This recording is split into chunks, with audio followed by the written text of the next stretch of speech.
Hi, my name is Jenny Hall, and I'm going to talk to you about the SQ3R reading method. So, what is it? SQ3R is a reading strategy formed from its own letters: survey, question, read, recite, review. It helps build a framework to understand your reading assignments. This is a technique to engage in active reading. The first step is to survey the chapter. Before you read, take a look at the following items: the title, headings and subheadings, captions, charts, graphs, maps, review questions, or a study guide your teacher or professor may have given you, introductory and concluding paragraphs, and a summary that may be included towards the end.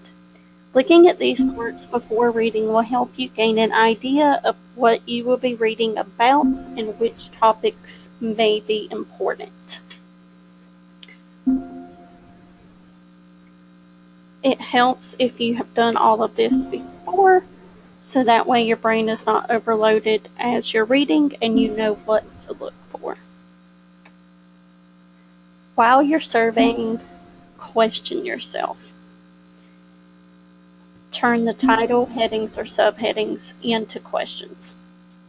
Read those questions at the end of the chapters or after each subheading, and then ask yourself, what did my instructor say about this chapter or subject? These questions will keep important topics fresh in your mind and help you know what to look for as you read. If you have asked yourself these questions and read the questions, you know what to look for as you read, and you'll remember the answers.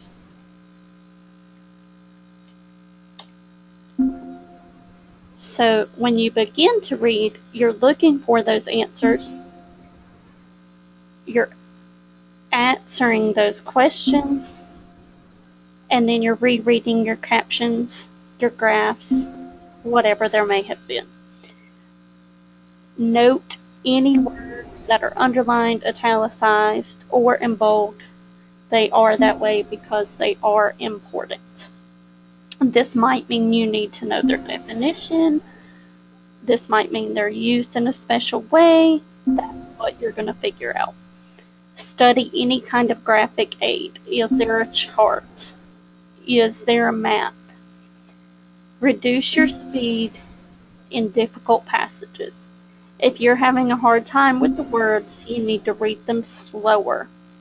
This will help you pronounce them better. This will help you think about what they mean. Stop and reread those parts that are not clear. Read it a second or third time. It'll become more clear gradually. Read only a section at a time and recite after each section. If you try to take on the whole thing in one sitting, that's not good. You're going to overwhelm yourself. So just take it section by section. Recite after you've read. Orally ask yourself questions about what you just read, or summarize it in your own words. If you can put it in your own words, that means you have an understanding of it.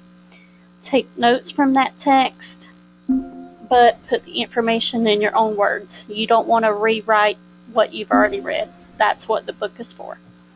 Underline or highlight important points. And the more sentences you use, the more likely you are to remember what you read. So you want to think about it. You want to give yourself visual aids. You want to keep rereading so you've got that hearing aspect. Whatever kind of learning works best for you. And this picture at the bottom tells you that reciting is using your own words to paraphrase. Review the ongoing process. Some things you can do are write those questions in the margins, but if you're renting your textbook, you don't want to write in it too much so that you'll be able to return it. You want to refresh yourself with those most important points, go back to those. You want to write down or list the topics that you might need to go back to or learn more about. Make flashcards for those words that you may not know what they mean. words you didn't understand, words you think might be important, things like that. And keep those questions you've made in your notes so that you can keep thinking about them as you're studying. And remember, this is going to take more than a day. So that is the SQ3R reading method, and this video has been brought to you by the Academic Resource Center of the University of Mount Olive. Thank you.